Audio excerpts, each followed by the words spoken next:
We are about ready to enter into some very troublous times for humanity. Our Creator is sending this time of affliction to humble a people to leave their lives for His kingdom's sake. The witness against man is most will not hearken to Him or call out to Him in truth without it. In order to be delivered by Him through this time, people are going to have to call upon His name in spirit and in truth. Calling upon a made-up image of Him is not going to deliver anyone. He is not going to hear your cry if you cry out to a different version of Him. It will not even matter if you call out or cry out to His correct name as far as what you audible with your mouth. There is more to it than this. Calling out to Him means more than just audibly speaking His name aloud. Even if you have it correct, you have to call out to who He is and agree to come to who He is. So it is very important. It is a very important subject to have His name or who He is correct, so that you know who to come to. Otherwise, you are just calling out to and coming to a false image of Him that does not exist, and a make-believe Elohim is not going to be able to deliver you. His name is who He is. It is His character. It is His righteousness, and His righteousness is taught to us, and it is defined by His word. This is why He said that we must return to Him through His word or through His Torah. All of the instructions about the time of the end are returning to Him through His Torah. It's impossible to refute this. His Son was given His name to bear, and this name was told to us to be the word of Elohim, or His Father's word. And the third commandment is that each of us must not bear His name falsely if we're to be His children. This means that we are to bear the same name that His Son was given to bear, the word of Elohim. Yeshua taught this in His parables of becoming one with Him and His Father as they are one with each other. His righteousness is His family name that we must all seek to bear if we are to become His children. If you want to be delivered through what is ahead, you are going to have to call on His name and agree to bear it.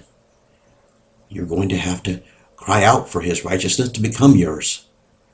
And in order for this to come to pass, you're going to have to enter into a covenant with Him to transform your heart and mind to be in agreement with His righteousness.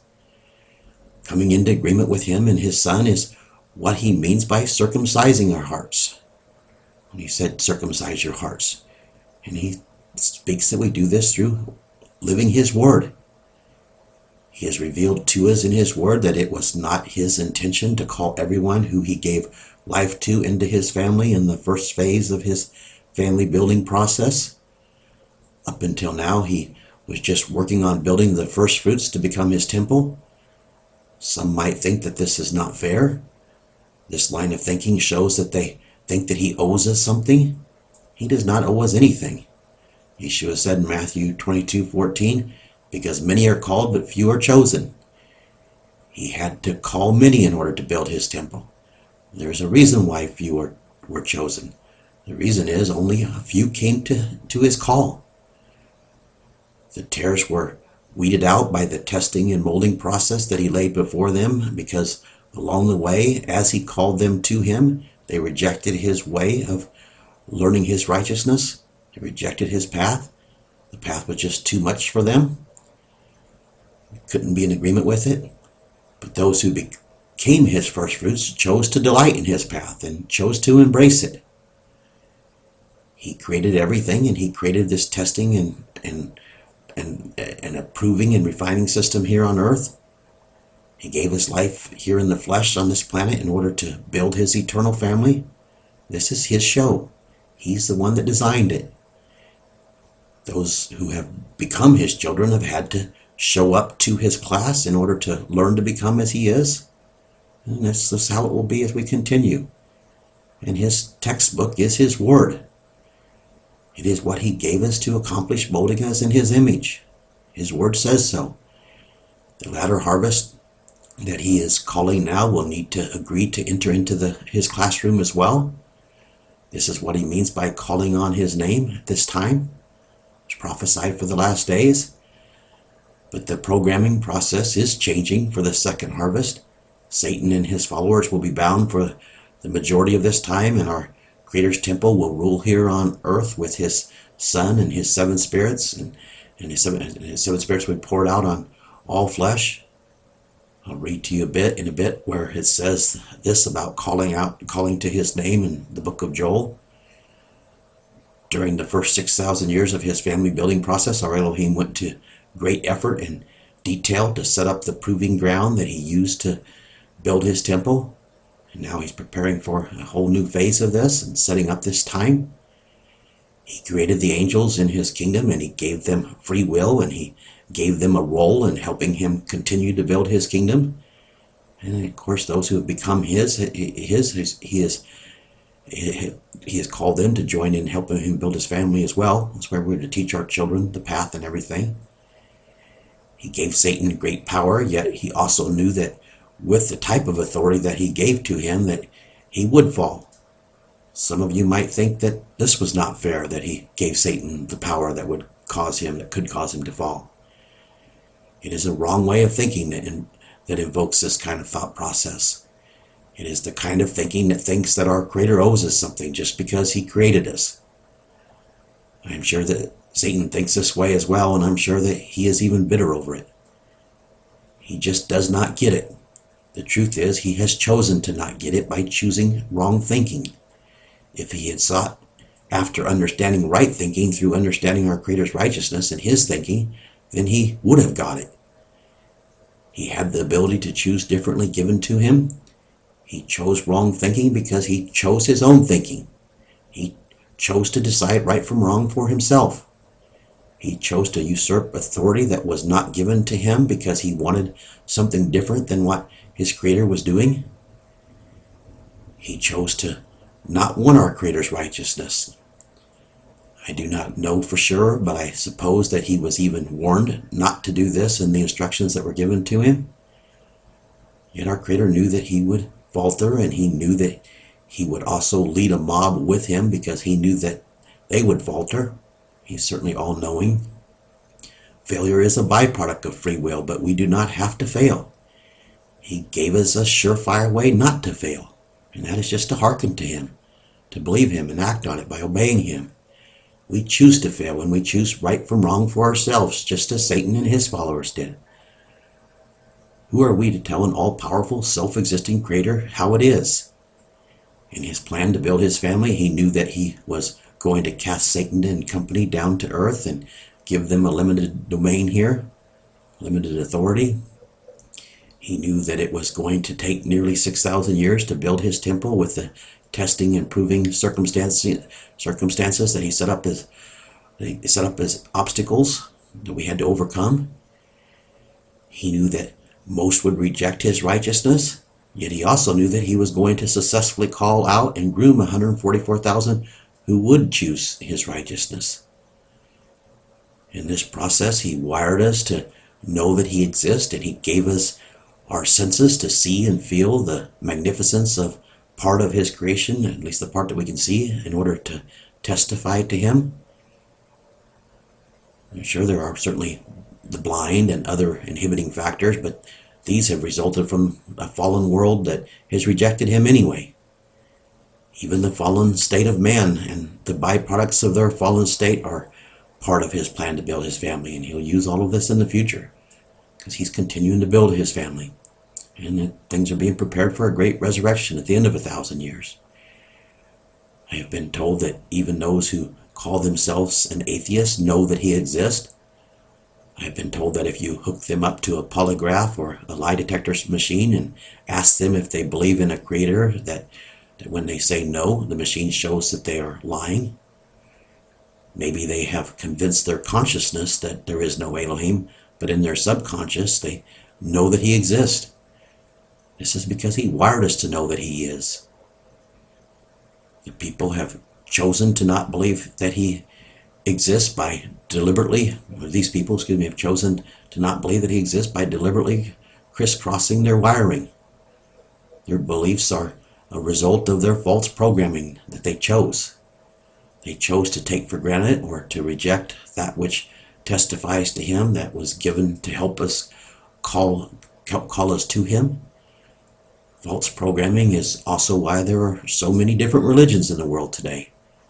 We are wired to know that he exists unless we corrupt the wiring by short-circuiting it with lies. All of this is by design, and it's allowed for because he had to give us free will to accomplish making us in his image. We had to choose him as part of this. The design is to cause those who really want him to seek him on his terms.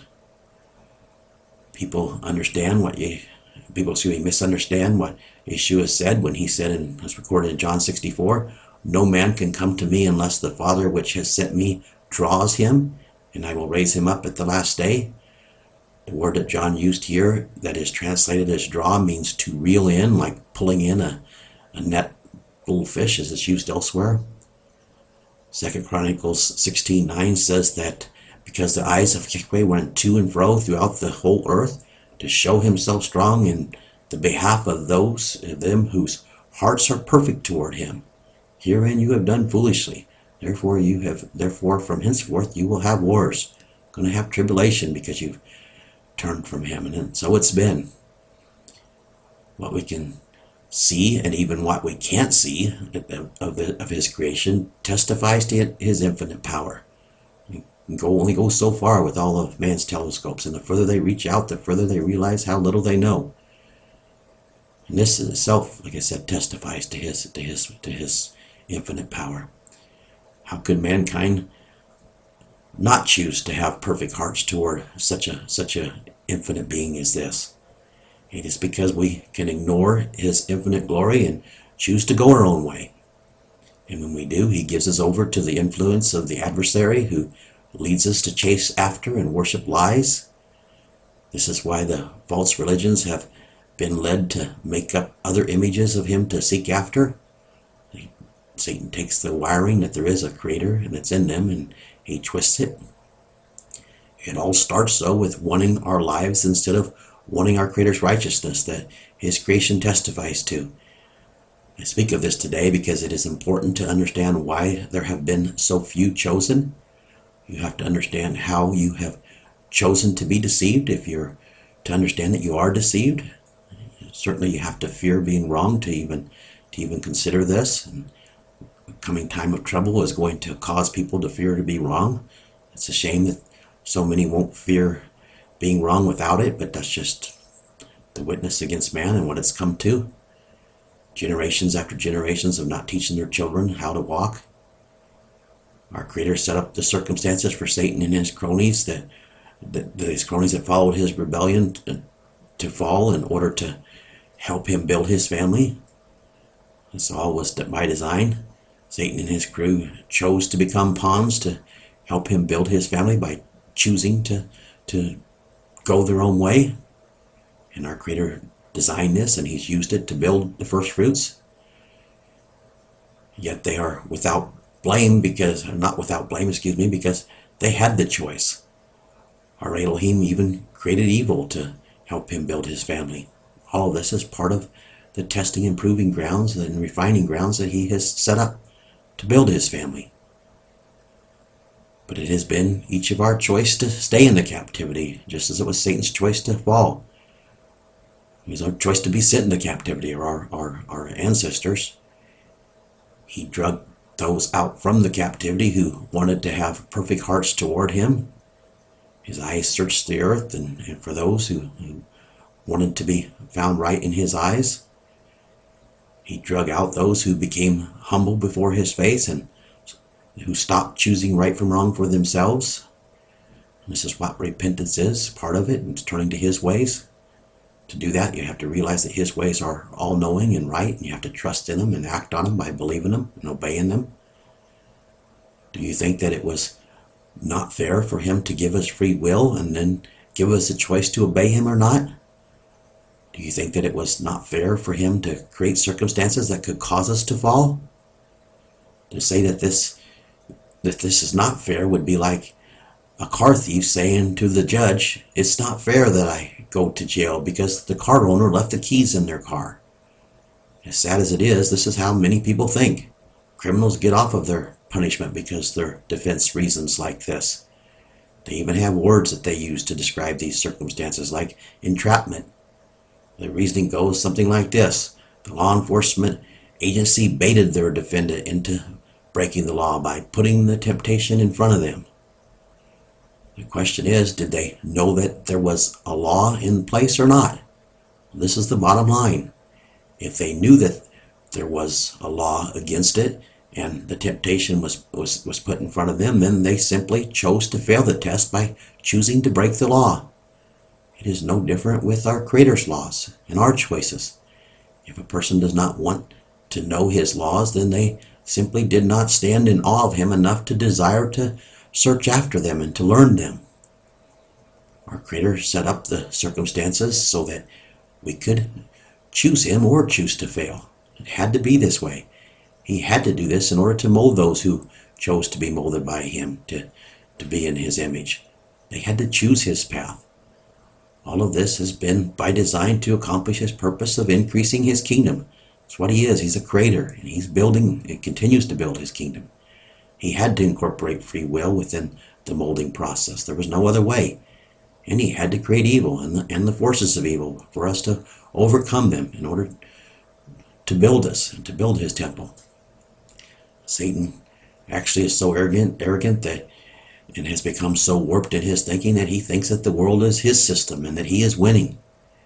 But the reality is that he is just the byproduct of his choices, that he has, and in that he has merely been allowed to be by our Creator's design and for his purpose of building his family. Just a pawn. The same has been true for nearly all who have ever lived.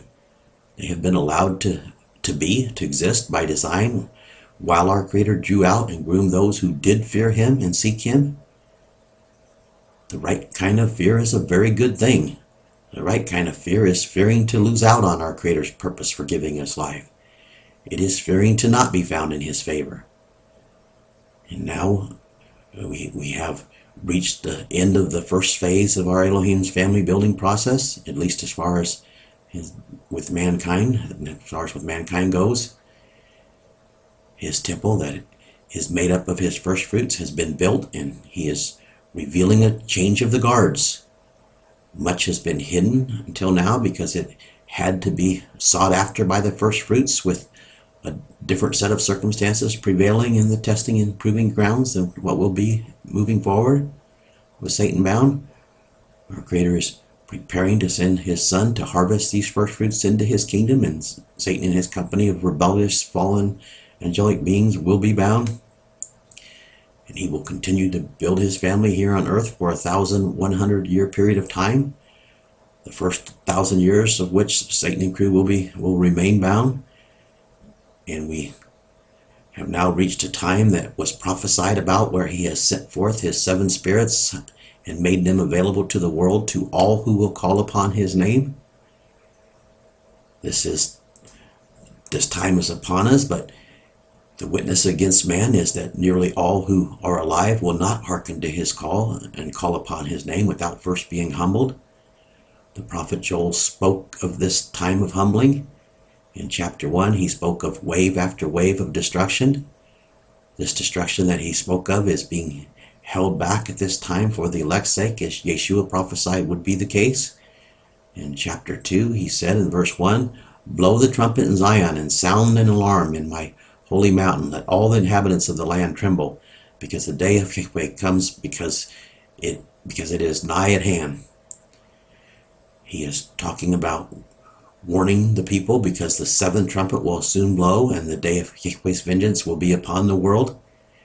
It will blow at the beginning of next July 19th, as the 18th comes to an end. He goes on to continue to speak about the very terrific time that will foreshadow this day. During this time, there is a cry that is going out. I have been sent forth as his watchman with this cry, and he is crying out for whosoever will to join in with his servant and crying aloud and sparing not. Talked about that in several of these videos. He says in verse 12, "Also at this time, says Yehweh, turn back to me with all of your heart, and fast and weep and lament."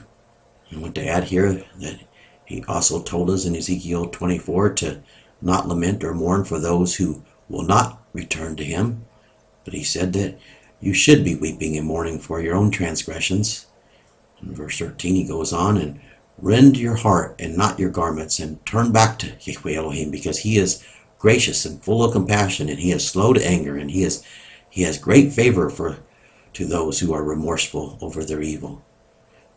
One thing that people in their false religious beliefs do not want to hear is that they are not found in his favor when they are not obeying him. Yet read here recently even where it shows that whoever is not returning to him through his Torah is not being found under his favor. Repenting or turning back is turning from our ways to his way. It is losing our lives for his kingdom's sake. His word instructs us that we must turn back to him through his Torah, as I said.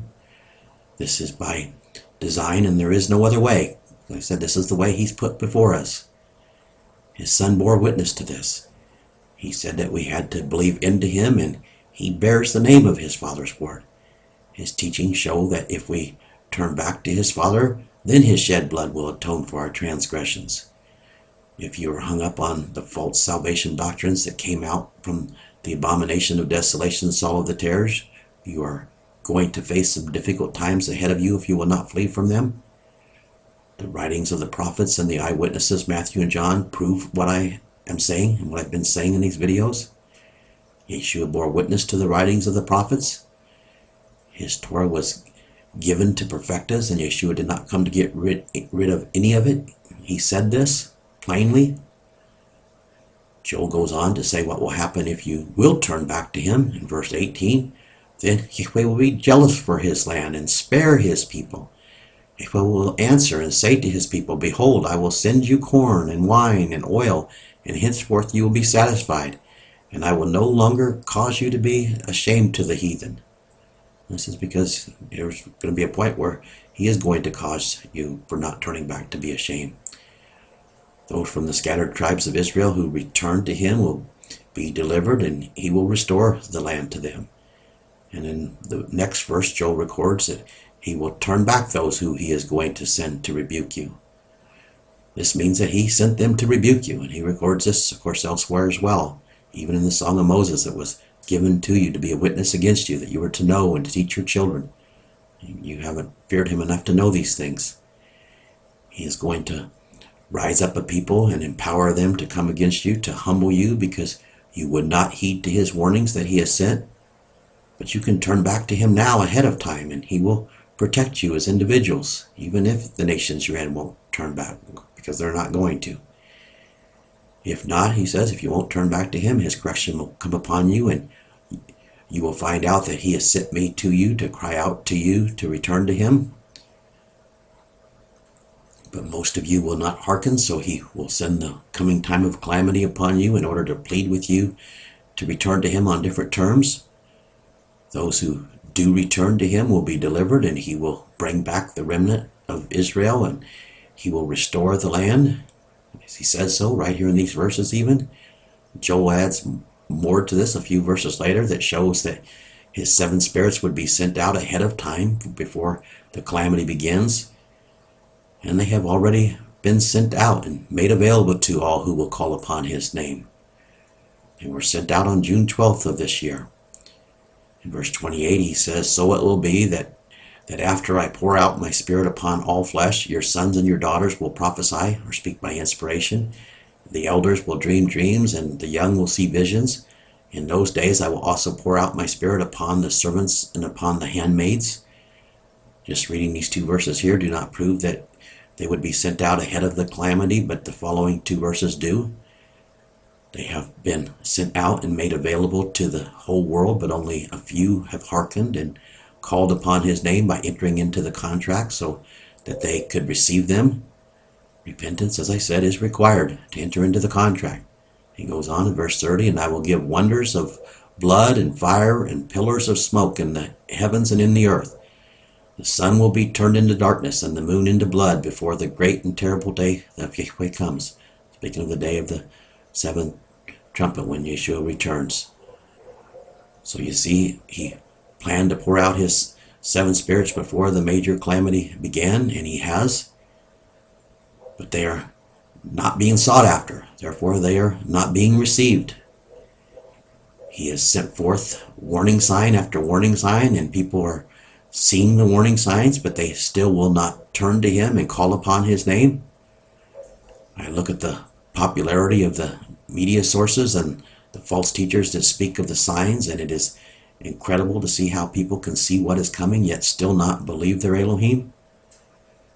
The world hungers to look at the signs, but they will not hearken to why they are being sent.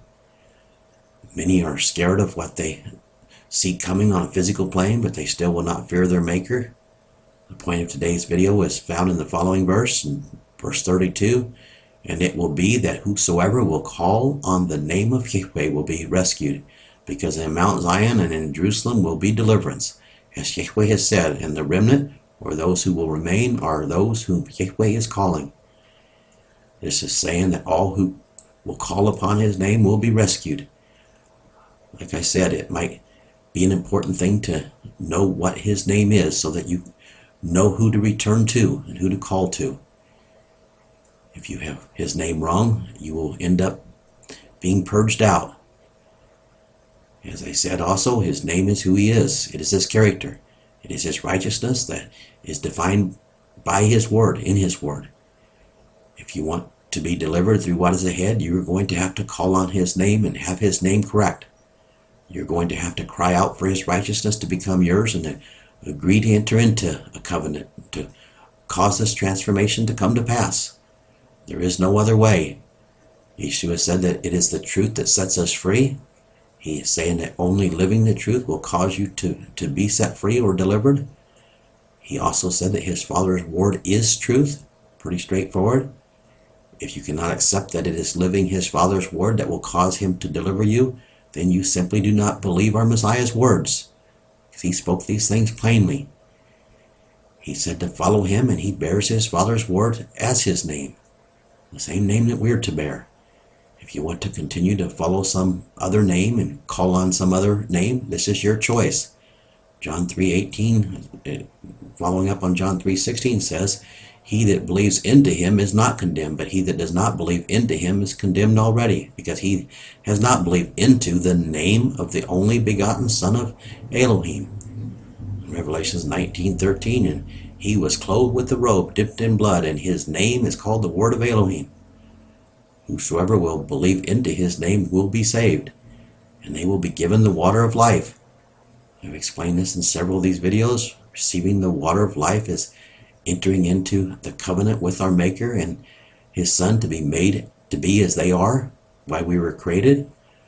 When we enter into this covenant, the water that we are baptized under is turned into Yeshua's blood, and we are forgiven. From there, we must walk with them, and if we do, they will abide in us and mold us in their image. If you call out to his name in spirit and in truth, you are calling out to enter into this covenant.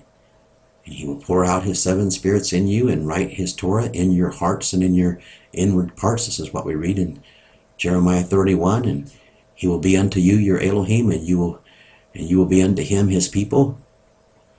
This is who will be delivered, and this is the Elohim whom you must call out to in order to be of this number.